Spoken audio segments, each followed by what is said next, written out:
Kontzientzia hartzen laguntzen digu urte osoan euskararen alde eta euskaraz jarduteko.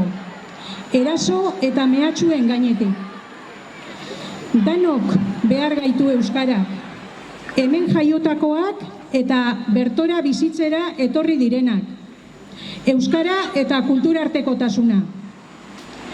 Euskaraz bizi nahi dugu, baina gainontzeko 10 hizkuntzak ere ahaztu barik. Azkatu, jolastu, ardaztu, ziztatu, edo belaria susuplatu, bakoitzak bere neuritik, eta bere neurira, baina berbaz berba, hitzez hitz, atzo ametsak gaur inoiz baino ederakoak dira.